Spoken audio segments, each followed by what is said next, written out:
여러분, 안녕하십니까? 오늘 우리가 함께 깊이 있게 논의해 볼 주제는 바로 사마리아인법입니다. 아마도 착한 사마리아인법이라는 명칭으로 익숙하게 들어보신 분들도 분명히 계실 텐데요. 그렇다면 과연 이 법이 우리 사회 구성원들에게 어떠한 중요한 의미를 지니는 것일까요? 더 나아가 이 법을 둘러싸고 벌어지는 뜨거운 찬반 논쟁의 핵심은 무엇일까요? 지금부터 그 복잡하고 흥미로운 이야기를 최대한 쉽고 재미있게 풀어보도록 하겠습니다. 사마리아인법이란 무엇일까요? 아주 간단하게 정의하자면 위험에 직면한 사람을 발견하고도 아무런 도움을 주지 않을 경우 법적으로 처벌하는 법이라고 할 수 있습니다. 이 법의 이름은 성경 속의 유명한 이야기, 바로 선한 사마리아인 이야기에서 그 기원을 찾을 수 있습니다. 우리나라의 법률 중에서는 응급의료에 관한 법률과 상당히 유사한 맥락을 가지고 있다고 볼 수 있습니다. 물론 법률의 세부적인 내용까지 완전히 동일한 것은 아니라는 점을 분명히 말씀드립니다.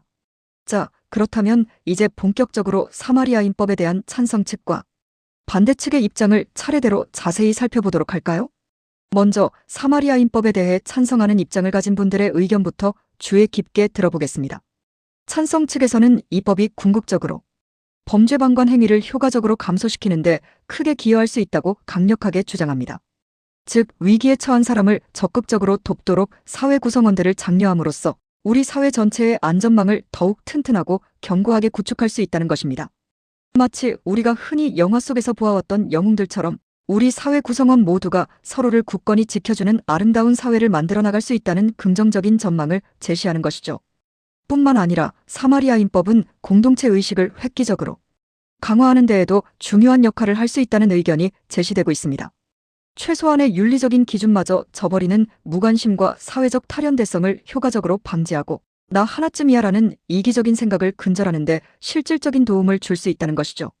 우리 사회 구성원 모두가 서로 긴밀하게 연결되어 있다는 따뜻한 느낌, 그리고 우리 모두가 함께 더불어 살아가는 공동체라는 긍정적인 인식을 깊이 심어줄 수 있다는 점을 강조하고 있습니다. 더불어 응급상황 발생 시 일반 시민들의 적극적인 참여를 유도하여 응급처치 성공률을 눈에 띄게 높일 수 있다는 주장 또한 간과할 수 없습니다. 심폐소생술 CPR을 시행할 때 혹시라도 잘못될까봐 망설이거나 두려워하는 분들을 위해 CPR 과정에서 발생할 수 있는 예기치 못한 부상에 대한 법적 면책 조항을 마련함으로써 보다 적극적인 응급처치를 장려할 수 있다는 것입니다.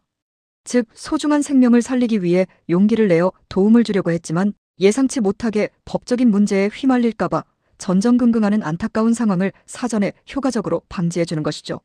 실제로 캐나다의 일부 주에서는 사마리아인법과 매우 유사한 법률을 도입한 이후 응급상황 발생 시 일반 시민들의 자발적인 참여가 이전보다 훨씬 증가했다는 고무적인 보고가 있었습니다. 물론 모든 사회적 상황이 캐나다와 완전히 동일할 수는 없겠지만 이러한 해외 사례는 우리에게도 시사하는 바가 크다고 할 수 있겠습니다. 학교폭력 문제에 있어서도 사마리아인법과 유사한 맥락을 찾아볼 수 있습니다. 학교폭력 예방 및 대책에 관한 법률에 따르면 학교폭력 현장을 직접 목격하거나 인지한 사람은 반드시 즉시 관련 기관에 신고해야 할 법적인 의무가 있습니다. 이는 방관 행위 자체가 또 다른 형태의 폭력이라는 심각한 인식에서 비롯된 것이라고 할 수 있습니다. 자, 이제는 사마리아인법에 반대하는 입장을 가진 분들의 의견에도 귀 기울여야 하겠죠? 반대 측에서는 무엇보다도 개인의 자유에 대한 심각한 침해를 가장 큰 문제점으로 지적하고 있습니다. 구조 의무를 법적으로 강제하는 것은 개인의 자유의지를 지나치게 제약할 수 있다는 우려를 표명하는 것이죠. 타인을 돕지 않았다는 이유만으로 법적인 처벌을 가하는 것은 지나치게 가혹하다는 비판적인 시각을 드러내고 있습니다. 또한 도덕성을 법으로 강제하는 것은 결코 옳지 않다는 의견도 존재합니다. 형법을 통해 도덕적인 행위를 강제하는 것은 오히려 개인의 양심에서 우러나오는 자발적인 도덕성을 약화시킬 수 있다는 것이죠. 스스로 옳다고 판단하고 자율적으로 행동하는 개인의 자유로운 의지를 최대한 존중해야 한다는 점을 강조하고 있습니다. 법 집행의 현실적인 어려움 또한 간과할 수 없는 중요한 문제입니다. 목격자가 왜 특정한 상황에서 도움을 주지 않았는지 법적으로 명확하게 판단하기 어렵고 주관적인 해석이 개입될 여지가 매우 많다는 것이죠. 위험 상황에 대한 개인의 인식은 각자 다를 수 있기 때문에 객관적이고 공정한 판단 기준을 확립하는 것 자체가 매우 어렵다는 현실적인 어려움을 토로하고 있습니다. 뿐만 아니라 형벌의 보충성 원칙에 위배될 수 있다는 주장도 제기되고 있습니다.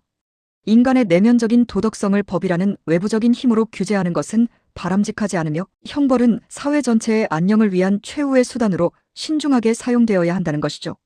법은 가능한 한 최소한으로 사용해야 한다는 신중한 입장을 표명하고 있습니다. 결국 이 논쟁은 도덕과 법의 영역이라는 보다 근본적인 질문으로 우리를 이끌어갑니다. 과연 도덕적이고 윤리적인 문제를 법으로 규정하는 것이 정당한 것일까요? 개인의 양심에 맡겨야 할 영역을 국가가 강제력을 동원하여 규제할 수 있는 것일까요? 이러한 질문들은 우리 사회의 깊숙한 곳에 자리 잡은 가치관과 끊임없이 충돌하며 논쟁을 더욱 심화시킵니다. 더 나아가 개인의 자유와 사회적 책임이라는 어려운 딜레마에 직면하게 됩니다. 타인의 이익을 증진하기 위해 누군가의 소중한 자유를 제한하는 것이 과연 정당한 것일까요? 개인의 자유를 최대한 보장하면서 사회 구성원 전체의 안전을 효과적으로 지킬 수 있는 이상적인 방법은 과연 존재할까요? 이러한 질문들은 우리 사회가 끊임없이 고민하고 해결해야 할 숙제와 같습니다. 해외의 상황은 어떠할까요?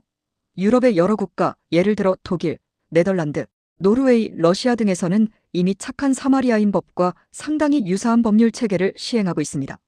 특히 프랑스에서는 위반 행위에 대해 벌금 또는 심지어 징역형을 부과할 정도로 강력하게 처벌하고 있다는 점이 주목할 만합니다. 물론 각 국가마다 법률의 구체적인 내용과 실제 적용 방식에는 미묘한 차이가 존재합니다. 자, 이렇게 사마리아인법에 대한 찬성 측과 반대 측의 주장을 자세하게 살펴보았습니다.